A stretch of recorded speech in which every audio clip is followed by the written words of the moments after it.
ইন্দ্রাণী গাঙ্গুলির হাত থেকে অল্পের জন্য বেঁচে গেলেও এবার কোনো মতেই স্যামের চোখকে ফাঁকি দিতে পারলো না কুসুম এবং আয়ুষ। হ্যাঁ বন্ধুরা, ভিডিওতে লাইক দিয়ে দেখতে থাকুন। যে মুহূর্তে কিনা স্যাম বাড়ি ফেরা মাত্র যখন তৃষা এক পর্যায়ে কাঁদতে থাকে, ঠিক সেই সময় স্যাম বলতে যে কী রে বোন, তোর চোখে জল আমি তুই জানিস না সহ্য করতে পারি না, তার সত্ত্বেও আমি বাড়ি ফেরা মাত্র অফিস থেকে তুই চোখের জল ফেলছিস কেন বল। ঠিক সেই সময় এক পর্যায়ে তৃষা যখন বলতে থাকে যে আসলে কী আর করবো বলতো, আমার ভাগ্যেরই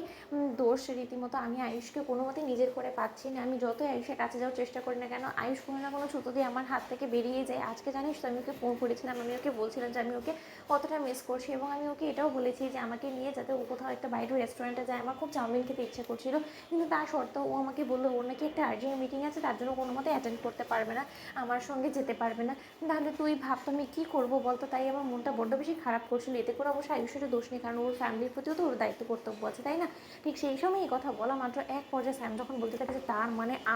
আবারও মিথ্যে কথা বলেছো তুমি আয়ুষ, আমার বোনকে ঠকানোর চেষ্টা করছো, আমার বোনের চোখে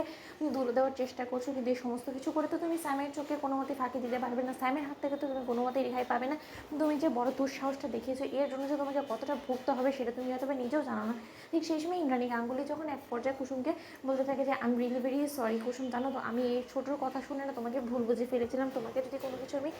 হার্ট করে থাকি বলে, তাহলে আমি রিয়েলি ভেরি সরি, তুমি কিছু মাইন্ড করো নি তো। ঠিক সেই সময় কথা বলা মাত্র ইন্দ্রাণী গাঙ্গুলি যখন কুসুমকে বলতে থাকে যে যাও গিয়ে চটজলদি ফটোশ্যুট যখন কমপ্লিট হয়ে গিয়েছে, এবার তুমি এক কাজ করো, কাপড়গুলো ছেড়ে না, আমি আর কোনো মতে তোমাকে এবং আয়ুষকে বর এবং কনে বেশি দেখতে পাচ্ছি না, দাদা তো এই সমস্ত কিছু না আমার আর জাস্ট সইছে না। ঠিক সেই সময় এই কথা বলা মাত্র এক পর্যায়ে কুসুম যখন কিনা চেঞ্জ করার জন্য নিজের ঘরে যায়, ঠিক সেই মুহূর্তে হঠাৎ করেই সেখানে কুসুমের সঙ্গে অসভ্যতাম করতে লাগে স্যাম, এবং কুসুমের সঙ্গে জোর জবস্তি করা মাত্র যখন কুসুম বলতে থাকে যে আপনার সাহস তো কম না, আপনার এত বড় দুঃসাহস হয় কি করে, আপনি কাউকে না জানিয়ে আপনি আমার ঘরে ঢুকে পড়েছেন এবং আপনি আমার গায়ে হাত দিচ্ছেন, আমার সঙ্গে অসভ্যতম করছেন, আপনার জীব আমি টেনে ছিঁড়ে ফেলবো, আমি যদি এক্ষুনি চিৎকার চেঁচামেচি করি তাহলে বাড়ির শুদ্ধ সমস্ত লোকেরা কিন্তু জড়ো হয়ে যাবে, সেক্ষেত্রে কিন্তু আপনি বিপদে পড়ে যাবেন, আপনি আমাকে ছেড়ে দিন। ঠিক সেই সময় এই কথা বলা মাত্র স্যাম যখন বলতে থাকে যে আমার বোনকে তোমার বর অপেক্ষাকৃত রেখে ওকে মিথ্যে বলে এদিকে তোমার সঙ্গে বধূবরণের অনুষ্ঠান সম্পন্ন করছে, তোমার মায়ের চোখকে ফাঁকি দিয়ে তোমার মাকে বোকা বানিয়ে তুমি তোমার সমস্ত স্বপ্ন পূরণ করে ফেলবে, আর ওদিকে আমার বোনটার কী হবে? আমার বোনটা যে চোখের জল ফেলছে অনবরত,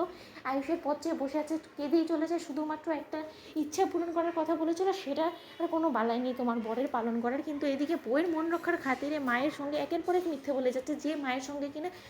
ও কোনোদিনও নাকি মিথ্যে কথা বলে না, সেই মায়ের সঙ্গে বিশ্বাসঘাতকতা করে চলেছে, তার বেলা কি? আজ আমি কোনো মতে দমবো না, তোমাকে সর্বপ্রথম আগে তোমার সর্বনাশ করবো, তার পরবর্তীতে তোমার বরকে তোমার কাছ থেকে চিরকালের জন্য কেড়ে নিয়ে আমি আমার বোনের কাছে নিয়ে যাবো, যাতে করে কিনা তোমার বরের পর থেকে তোমাকে ঘেন্না করে, তোমার মুখ দর্শন করতে না চায়, সেই অবস্থা এবার তোমার সঙ্গে আমি করবো। তো বন্ধুরা লাইক এন্ড শেয়ার করে সাবস্ক্রাইব করতে ভুলো না।